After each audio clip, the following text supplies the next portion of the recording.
It took them 8 bales of hay in the whole month.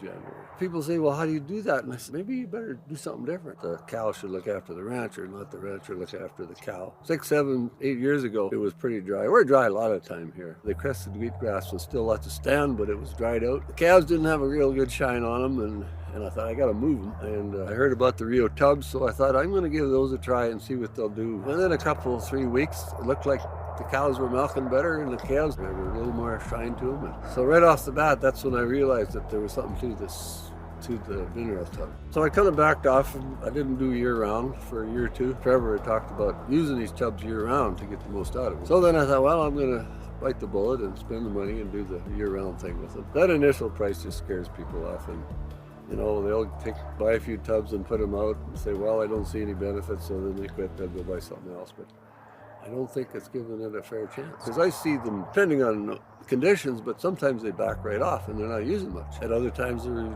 eating lots. So I'm thinking, well, I think they need it when they're eating it. And if they're not eating it, it tells me that they're satisfied. Well, that's a good sign. They really don't need much, but the tub is still out there. I think that's kind of the secret to it. Stay on it for a while. Give it a year or two and see what happens. I still think, holy crappers, you know, is this right? But in the long run, like I said, you got to look at it long term, I think. Just write the check and don't look at it anymore. Just forget about that. Probably 6 years they've been on the tubs year round. With our grazing, we supplement, and it depends on the weather conditions. Before Christmas, we got a really bad spell.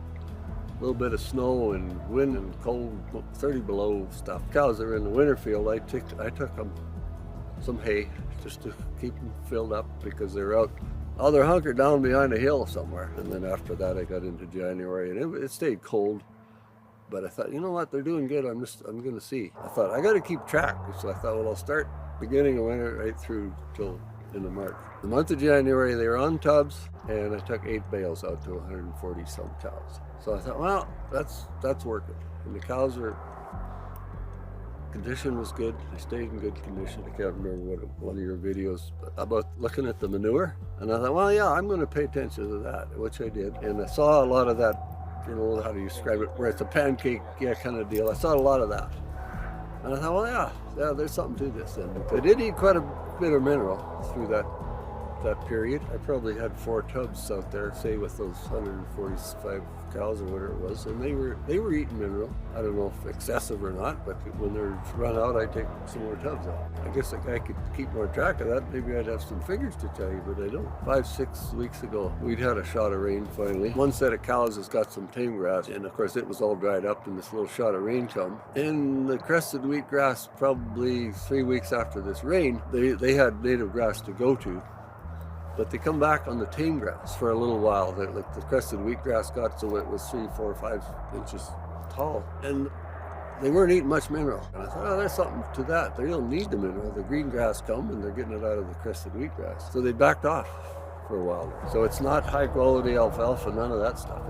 It's native hay, and cows like it. They eat it. They're getting what they need out of it. But it's only half price of alfalfa, probably, or maybe less. I think that's part of it too, is using your medium quality foragers to their utmost. You know, if I got to supply alfalfa to a cow for 6 months of the year, well, then it ain't going to pay. Probably that month of January last year, I think that's probably all I took out, where it was the native hay. It was 8 bales, would have been, yeah. So it can't winter much cheaper. People say, well, how do you do that? And I says, well, ask the cow. I mean, if that cow's standing there with a hump in her back over there and with her tail to the wind, then maybe you better do something different, you know. That cow's not happy.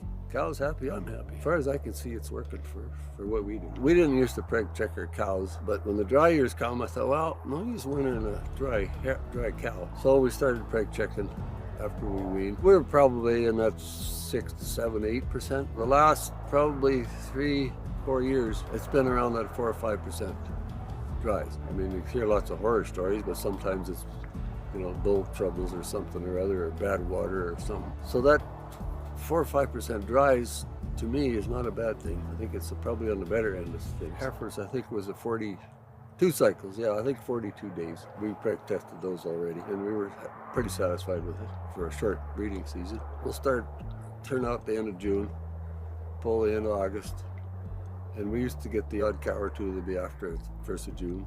that we don't seem to have as many of those, I would say probably now. We don't do a whole lot of treating. No, we get a little bit of dust pneumonia. This year it's been very minimal. I don't know if we've treated 2 or 3 calves. And that's great, that's good, because everything you put into that cow is cost you money. And you don't want to be having to deal with a veterinarian. So we don't do that. They don't get rich on what we're doing. And they wean really good. There are calves on the tubs before they're weaned, and when they're weaned, they're out there with a tub in front of them. You know, you're going to get a pneumonia once in a while. It's going to show up. But I would say last year we might have treated 2%. If you didn't have nothing to do, it'd be no fun. We sell calves end of October, late October, pretty well every year. And drought always has an effect on things, but I see the weight's coming up a little bit in the calves. And I don't have any figures. I don't do that stuff, but I guess I rely on my eyeballs. I think the cow will tell you if you pay attention to her. You know, if the cow's laying down and she's chewing her cud, it means she's happy and she's full. You know, they're not all out grazing all day long. You go ride the cows or something after dinner or afternoon or something, and most of them are laying around. They've got the grass, but they're also satisfied because they've got the right mineral. And there's no work to it. It's not a big deal. I don't have to mix stuff and, you know, take stuff out. I just take the tub out. It's pretty simple. I like simplicity. Look at my place. I don't have machinery around. We buy pretty well all our feed. I don't like getting greasy, so I don't do machinery, or very little of it. And taking the mineral tub out once a month or something, well, it's no big deal at all. It's simple. Tubs are just a tool. You know, it's one of the tools. I mean, we got to spend money to help to get that cow where she needs to be, and I think the tubs is just another tool in it.